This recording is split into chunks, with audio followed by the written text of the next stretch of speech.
Seguimos en su programa, el favorito de todos ustedes, todos los sábados, aquí José Tomás, con José Tomás Paulino y esta servidora Rosalba Escalante. Seguimos aquí muy bien acompañados por el doctor Puello Báez. Y antes de irnos a la pausa, estuvimos socializando acerca de la demandada y necesitada reforma fiscal. Una reforma fiscal que han evadido diferentes gobiernos de diferentes colores y ahora se hace necesario, dicen los economistas, dice el sector empresarial y también dice el sector político, que se hace impostergable la firma de ese pacto fiscal. Sin embargo, el gobierno, doctor, todavía no tiene un borrador de lo que sería este proyecto de reforma fiscal que estaría sometiendo próximamente. Que eso es un fallo, porque si tú me dices a mí que hemos estado proponiendo la reforma fiscal, que eso se va a hacer, por ejemplo, como decía el presidente, si en un próximo gobierno, si yo gano, ¿verdad? Entonces hablamos de la reforma fiscal. Se supone que tus técnicos han debido reunirse y tú con tus técnicos para elaborar un borrador con las ideas centrales de por dónde tú vas, qué es lo que tú planteas como reforma fiscal. El gobierno está mandando como un mensaje de improvisación diciendo que no tienen todavía el contenido de la propuesta. Reforma fiscal para acá, pero ¿cuál es tu idea? Gobierno, dime, sí, ¿por dónde que tú andas? Claro, porque si tú estás invitando gente a hablar contigo, a reunirse contigo, tú tienes que saber que tú le vas a decir, mira, yo tengo esto, ¿qué ustedes tienen? Claro, para yo saber a qué atenerme. ¿Qué es lo que quiere? ¿Hasta dónde el gobierno está de acuerdo con rebajar el ITEVIS? Sí, ¿hasta qué porcentaje? Tanto. Y el resto, lo que va a afectar a los sectores populares, ¿cómo tú lo vas a compensar? De esta manera. Entonces, y en esto, o sea, tú tienes que decirme qué es lo que tú vas a hacer para yo poder opinar. Sin embargo, fíjate, el gobierno no tiene ni ha presentado un borrador de reforma. Pero hay economistas, como esta Escuela de Economía, Centro Regional de Estrategia Sostenible, CRES, ellos presentaron un borrador de cómo debe ser la reforma fiscal. La Universidad de INTED, el Departamento de Economía, acaba de presentar un borrador de lo que debe ser una reforma fiscal. Y una universidad presenta un borrador, un grupo económico presenta su borrador, y el gobierno, que se supone que tiene los mejores técnicos, los puede pagar, no tiene un borrador. Pero hasta la Federación de Comerciantes dijo hace un mes, bueno, antes de las elecciones dijo que tenía contratadas 3 firmas también para elaborar un borrador de lo que ellos entienden que debe ser la reforma fiscal ideal. Para comenzar a hablar de la reforma fiscal tiene que haber un borrador base que va a ser enriquecido, modificado y ajustado por las diferentes corrientes. Pero eso no lo tenemos. Pero también el decano de la Facultad de Ciencias Económicas de la Universidad Autónoma de Santo Domingo, el amigo Antonio Siriaco, hablaba para un programa de radio en esta semana y dijo que ya estaba en su parte final el informe que estaba elaborando la Universidad Autónoma de Santo Domingo con sus técnicos más calificados sobre la reforma fiscal. Ah, qué bueno. Entonces yo pienso que es importante la existencia de todos estos proyectos, de todos estos borradores, porque entonces eso nos dice que hay una base argumental sobre la cual debatir cuando el gobierno llame a ese diálogo. Por ejemplo, el primero borrador es el del gobierno. Claro, claro. Eso lo está haciendo el Ministerio de Economía, Planificación y Desarrollo. Porque escuché también una entrevista que ofrecía el consultor jurídico Antoliano Peralta a un programa de televisión esta semana, en la que dijo que ya el gobierno estaba trabajando, por ejemplo, en esa propuesta, en las propuestas de reforma, en la propuesta de reforma fiscal y también en la propuesta de reforma constitucional. O sea, lo que no ha llegado, parece, es el momento de presentar esas propuestas. Y también conocemos la posición del Consejo Nacional de la Empresa Privada, que sugirió que todas estas reformas deben ser aprobadas conforme a o a través de un gran pacto nacional. Y ese pacto, quien tiene que convocarlo es el gobierno. Es lo ideal. Porque el gobierno es el protagonista. Mira, lo que pasa es que la experiencia nos ha llevado, y qué bueno, a que el gobierno esté planteando la necesidad de ese gran pacto. Los empresarios lo han hecho también ahora. Para la reforma fiscal tiene que haber un gran consenso, un gran pacto nacional, pero eso viene de lejos.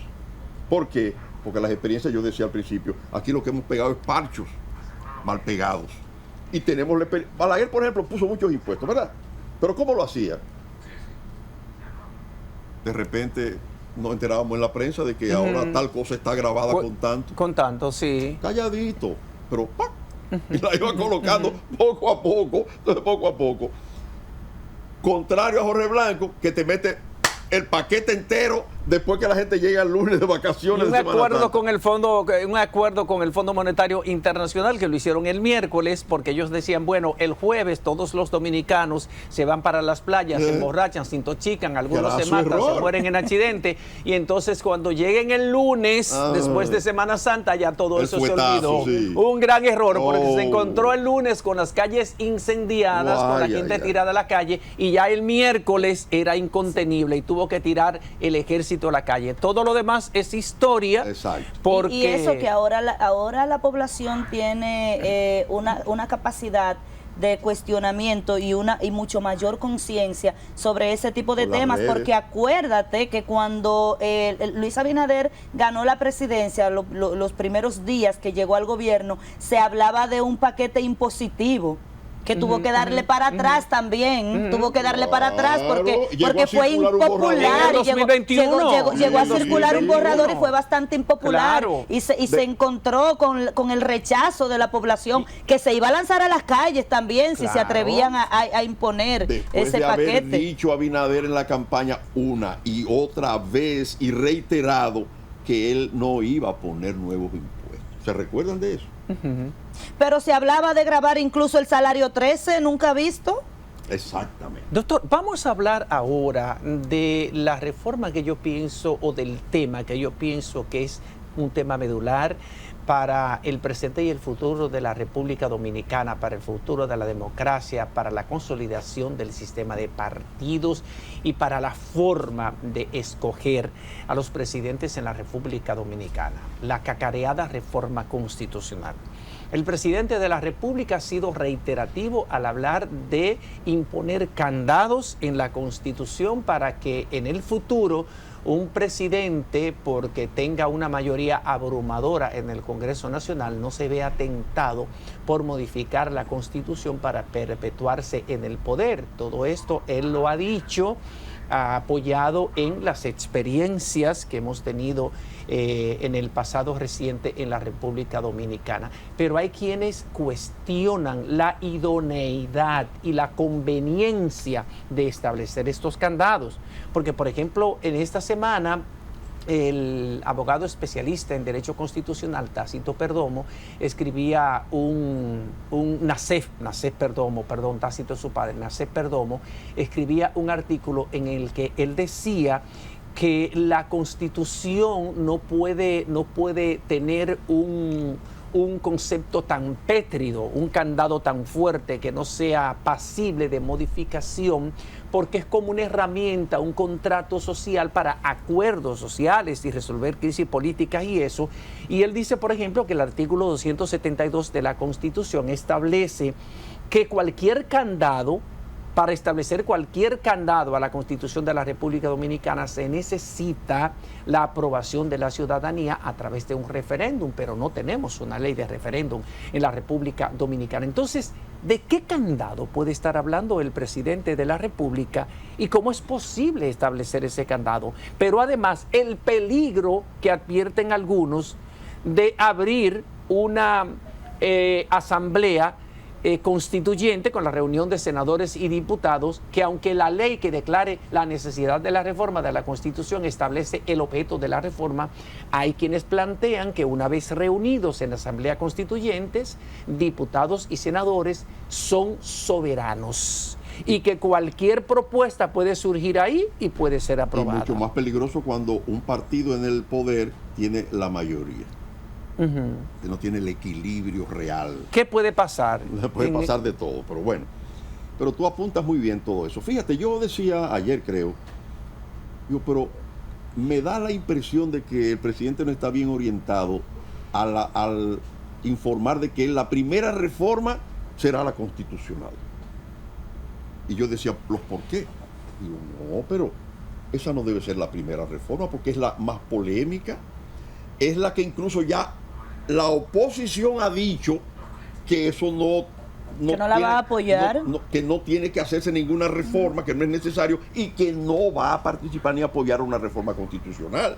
Entonces, la reforma que necesita los mayores consensos y el consenso político, que es importante, es la reforma constitucional. Entonces, si es la más polémica, ¿cómo tú la pones adelante? Porque le va a meter al proceso de reforma varios troncos en el camino. Digo, tiene como sentido común eso, ¿no? Pero gana tiempo, vete con otras reformas adelante para que vaya abriendo el camino de la reforma.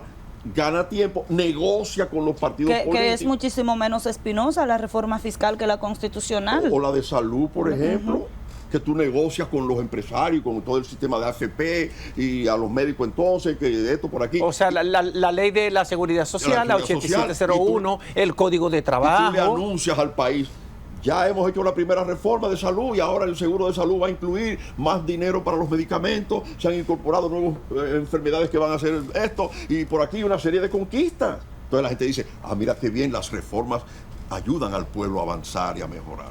Doctor, usted decía algo importante, que puede ser peligroso que un solo partido tenga concentrado todo el poder, como pasa ahora con el Partido Revolucionario Moderno, que no solo tiene el poder el poder ejecutivo, tiene el poder legislativo y también ahí está que tiene los municipios, o sea, el gobierno está en toda plenitud, goza de todo poder para tomar decisiones y para formar inclusive organismos extrapoder de carácter político, como la Cámara de Cuentas, como las altas cortes, como la Junta Central Electoral, etcétera, etcétera.